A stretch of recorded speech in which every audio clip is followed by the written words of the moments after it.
नाना पटोले जी, press के हमारे मित्रों, आप सबका यहां बहुत बहुत स्वागत। नमस्कार।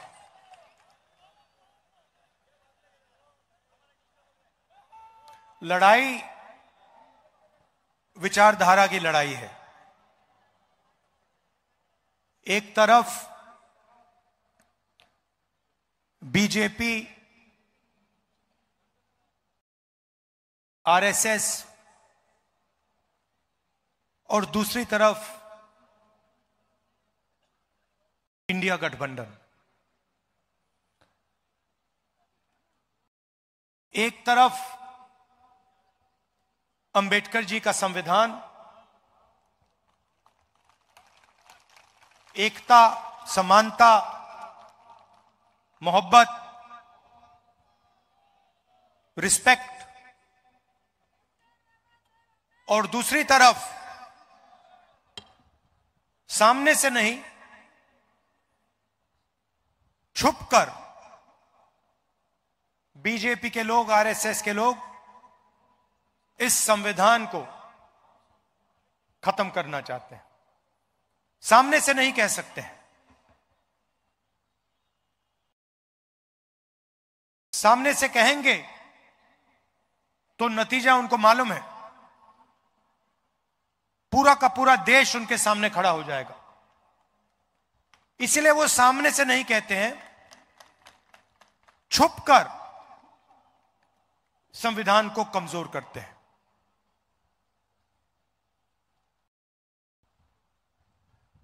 हिंदुस्तान के इंस्टीट्यूशंस हैं,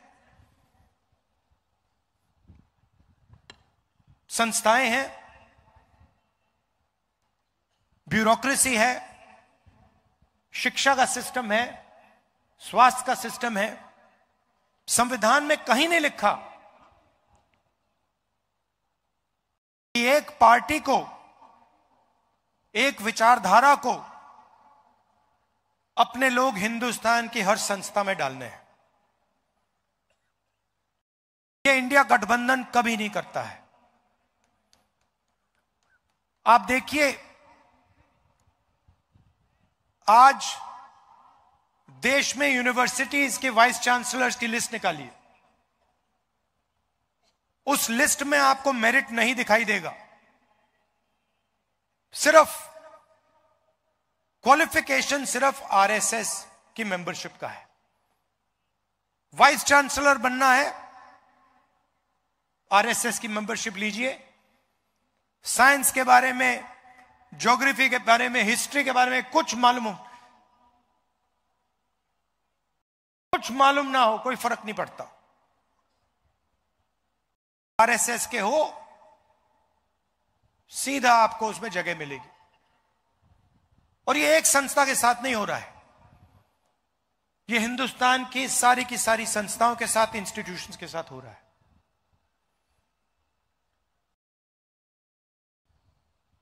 इलेक्शन कमीशन पर दबाव डालते हैं, CBI, ED, income tax department का इस्तेमाल कर सरकार गिराते हैं। आप याद रखिए कि पिछली महाराष्ट्र की सरकार,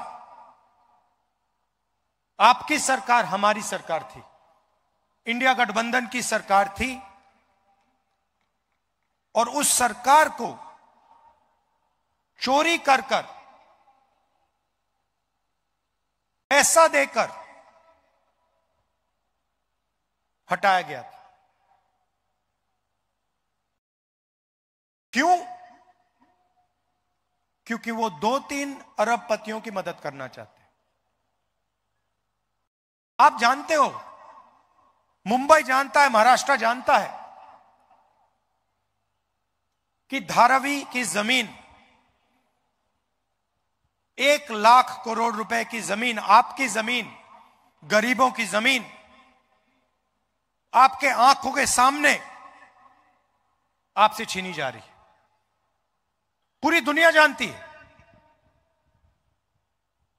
1 लाख करोड़ रुपए की जमीन आपकी आंखों के सामने दुनिया की आंखों के सामने एक अरबपति को दी जा रही है। आपके जो प्रोजेक्ट्स थे, चाहे वो एप्पल आईफोन की फैक्ट्री हो, चाहे वो हवाई जहाज बोइंग का यूनिट हो, आपसे छीनकर दूसरे प्रदेशों में चले जा रहे हैं। 5 लाख युवाओं को रोजगार मिलता है इन प्रोजेक्ट से। सारे के सारे आपसे छीनकर गुजरात की ओर चले गए।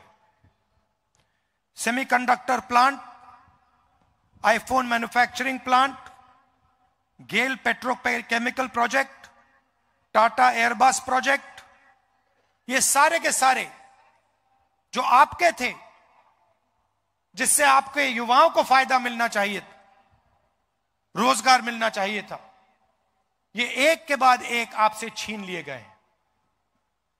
आपकी जमीन छीनी जा रही है। 1 लाख करोड़ रुपए की जमीन छीनी जा रही है। आपके प्रोजेक्ट्स छीने जा रहे हैं। यह है बीजेपी की सरकार। आपको कहते हैं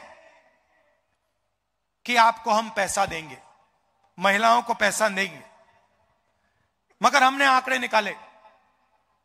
बीजेपी की सरकार में आपके साथ क्या किया जा रहा है। महंगाई बढ़ी है, पेट्रोल डीजल के दाम बढ़े हैं, गैस सिलेंडर के दाम बढ़े हैं। इनको अगर आप जोड़ें तो बीजेपी की सरकार हर साल महाराष्ट्र के हर परिवार से 90,000 रुपए छीनती है। आपके जेब में से निकालते हैं और सीधा अदानी, अंबानी ऐसे लोगों की जेब में डालते हैं। और फिर आपसे कहते हैं हम आपको महिलाओं को 1,000 रुपए देंगे, 1,500 रुपए देंगे। मगर इनकी नीयत गलत है। काम ये सिर्फ उन लोगों का करते हैं। नोटबंदी से आपको फायदा हुआ, जीएसटी से आपको फायदा हुआ, किसान के जो कानून बना उससे आपको फायदा हुआ, ये जो आपके प्रोजेक्ट्स हैं जो ये आपसे छीने गए, इससे आपको फायदा हुआ क्या? आप रोजगार नहीं चाहते हो, आप सिर्फ महंगाई चाहते हो, आप बेरोजगारी चाहते हो क्या? हिंदुस्तान में सबसे ज्यादा बेरोजगारी आज है। किसी स्टेट में चले जाइए, महाराष्ट्र छोड़िए, किसी भी स्टेट में चले जाइए और वहां आप पूछिए, युवाओं से पूछिए क्या करते हो, कहेंगे भैया कुछ नहीं करते हैं। मोदी जी ने, बीजेपी की पॉलिसीज ने बेरोजगारी फैला दी है, रोजगार मिल ही नहीं सकता। जो स्मॉल एंड मीडियम बिजनेस वाले हैं उनको एक के बाद एक खत्म कर दिया है। जो रीढ़ की हड्डी हुआ करते थे, रोजगार अंबानी अदानी नहीं दे सकते। अदानी धारावी की जमीन छीन सकता है आपसे, मगर रोजगार नहीं दे सकता है। यह पूरा देश जानता है। रोजगार कौन देते हैं? स्मॉल मीडियम इंडस्ट्री वाले लोग, जो मैन्युफैक्चरिंग करते हैं, जो हाथ से काम करते हैं, ये लोग रोजगार देते हैं। और इन सब को बीजेपी के लोगों ने, इनकी सरकारों ने खत्म कर दिया है। नोटबंदी, जीएसटी, ये पॉलिसीज नहीं है, ये हथियार हैं। छोटे बिजनेस वालों को खत्म करने के, मारने के हथियार हैं। आप जीएसटी देते हो, जितनी जीएसटी हिंदुस्तान का सबसे गरीब व्यक्ति देता है, उतनी ही जीएसटी अदानी देता है। आप शर्ट खरीदोगे, उतना ही पैसा आपके जेब से जाएगा जितना अदानी के जेब से जाएगा। यह जीएसटी की सच्चाई है। और अगर आप देखें, आज हिंदुस्तान में गरीब लोग टैक्स देते हैं, सबसे ज्यादा टैक्स गरीब लोग देते हैं, कमजोर लोग देते हैं, छोटे दुकानदार देते हैं, किसान देते हैं, मजदूर देते हैं। इनडायरेक्ट टैक्स से पता नहीं लगता। आप शर्ट खरीदते हो, टैक्स लगता है।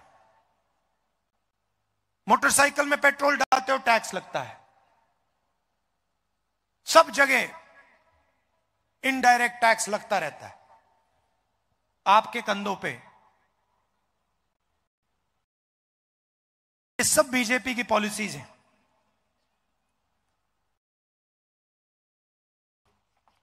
मैंने संविधान की बात की, यह विचारधारा की लड़ाई है। एक तरफ अरबपतियों की सरकार और दूसरी तरफ गरीबों की, किसानों की, स्मॉल और मीडियम बिजनेस चलाने वालों की, युवाओं की सरकार। इसीलिए इंडिया गठबंधन ने महाराष्ट्र की जनता को 5 गारंटी की है और आज मुझे कहा गया है कि आपको मैं 5 गारंटीज में से पहली गारंटी के बारे में बताऊं। शरद पवार जी, उद्धव ठाकरे जी और खारगे जी आपको बाकी गारंटीज के बारे में बताएंगे, मगर मैं आपको महालक्ष्मी योजना 3,000 रुपए हर महिला के बैंक अकाउंट में हर महीने इंडिया गठबंधन की सरकार डालने जा रही है। हर महीने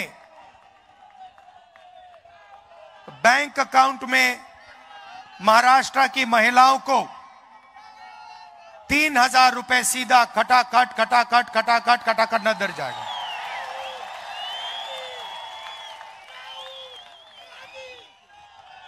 और जब महाराष्ट्र की महिलाएं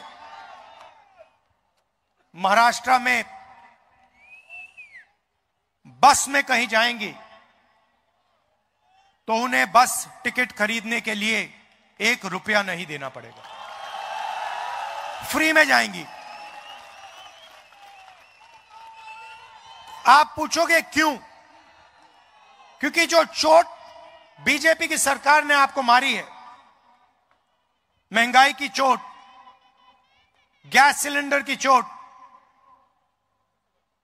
बेरोजगारी की चोट, सबसे ज्यादा दर्द महाराष्ट्र की महिलाओं को लगता है।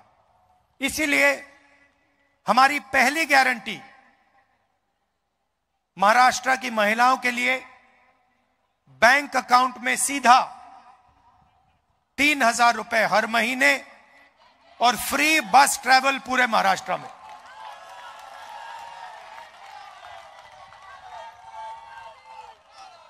जो बाकी गारंटीज हैं उनके बारे में शरद पवार जी, उद्धव ठाकरे जी और खारगे जी आपको बताएंगे।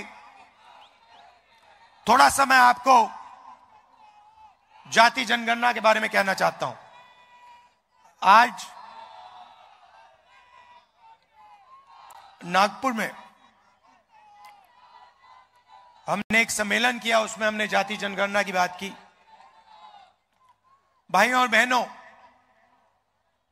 हिंदुस्तान में 15% दलित आबादी है, 8% आदिवासी हैं, मगर आज तक किसी को नहीं मालूम कि इस देश में पिछड़े वर्ग के कितने लोग हैं। कोई कहता है 50 हैं, कोई कहता है 55% हैं, कोई कहता है 60% है, किसी को नहीं मालूम। और जब हम देखते हैं, हिंदुस्तान की संस्थाओं को देखते हैं, मीडिया को देखते हैं, कॉर्पोरेट इंडिया को देखते हैं, जुडिशरी को देखते हैं, इन सब संस्थाओं में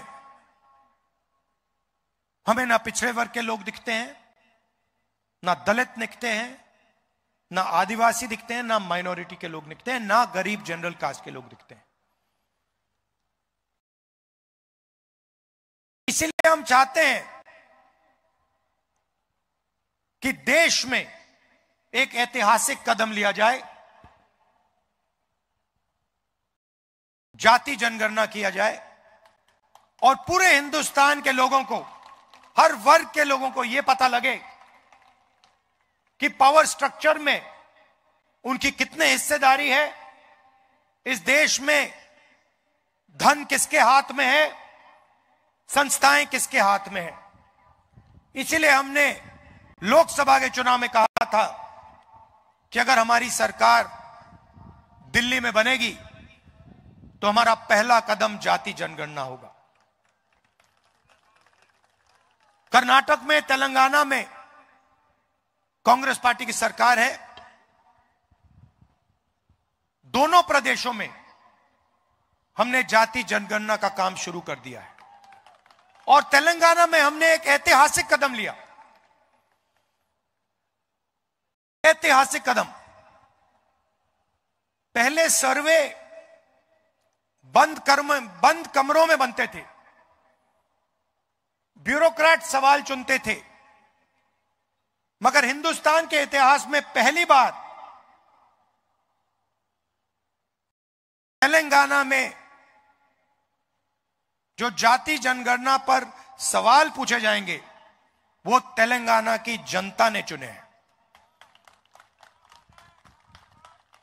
हमने पूरे स्टेट में मीटिंग्स करी और जनता से पूछा, दलितों से, आदिवासियों से, पिछड़े वर्ग के लोगों से, महिलाओं से, कि कौन से सवाल पूछे जाने चाहिए, आप क्या जानना चाहते हो हिंदुस्तान के पावर स्ट्रक्चर के बारे में, हिंदुस्तान के धन के बारे में, आपकी आबादी के बारे में। और जनता ने हमें सवाल दिए। महाराष्ट्र में भी जैसे ही हमारी सरकार आएगी हम जाति जनगणना का काम शुरू कर देंगे। और पार्लियामेंट में मैंने साफ कहा है, मोदी जी कुछ भी करें, जैसे ही इंडिया गठबंधन की सरकार दिल्ली में बनेगी वैसे ही जाति जनगणना होगा। और ये जो 50% की सीलिंग लगा रखी है, जो दीवार बना रखी है रिजर्वेशन की, इस दीवार को हम तोड़ देंगे। भाई और बहनों, विचारधारा की लड़ाई है। अगर यह संविधान खत्म हो गया तो हिंदुस्तान के गरीब लोगों के पास, दलितों के पास, आदिवासियों के पास, पिछड़ों के पास कुछ नहीं बचेगा। जो भी आज आपको मिला है, चाहे ये आईआईटीज हो, आईआईएम हो, शिक्षा का सिस्टम हो, स्वास्थ्य का सिस्टम हो, आपकी जमीन की रक्षा, ये सब संविधान करता है। अगर आज अदानी जी पर थोड़ी सी रोक लगी हुई है तो यह संविधान के कारण रोक लगी हुई है। और ये जो किताब है, ये सिर्फ एक किताब नहीं है। इस किताब में महापुरुषों की सोच, हिंदुस्तान की आवाज है इस किताब में। इसमें अंबेडकर जी की आवाज है, फूले जी की आवाज है, गांधी जी की आवाज है, बसवन्ना जी की आवाज है, नारायण गुरु जी की आवाज है, बुद्ध भगवान की आवाज है। उन सब की आवाज इस किताब में है। और हिंदुस्तान की आवाज, गरीबों की आवाज, दलितों की, पिछड़ों की, कमजोर लोगों की, किसानों की आवाज इसमें है। और आस्ते आस्ते नरेंद्र मोदी, आरएसएस और बीजेपी इस किताब को खत्म करने में लगे हैं। इंडिया गठबंधन आपको मैसेज देना चाहता है कि कुछ भी हो जाए, संविधान को कोई नहीं छुएगा, कोई नहीं खत्म कर पाएगा। इंडिया गठबंधन एक साथ खड़ा है, हिंदुस्तान की जनता एक साथ खड़ी है। हम इसको कभी खत्म नहीं होने देंगे। आप सबका मैं दिल से धन्यवाद करता हूं। चुनाव का समय है। आपकी जो पिछली सरकार थी वो आपके हाथों से चोरी की गई। बीजेपी, आरएसएस, इन लोगों ने आपसे आपकी सरकार छीनी। चोरी करके, एमएलए खरीद कर आपकी सरकार छीनी गई। यह आप याद रखिए। और इस बार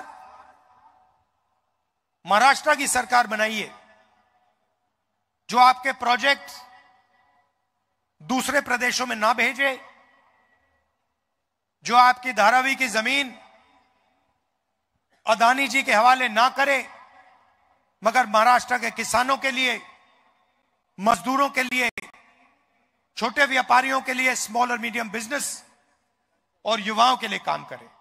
आप सबका फिर से बहुत बहुत धन्यवाद। नमस्कार। जय हिंद।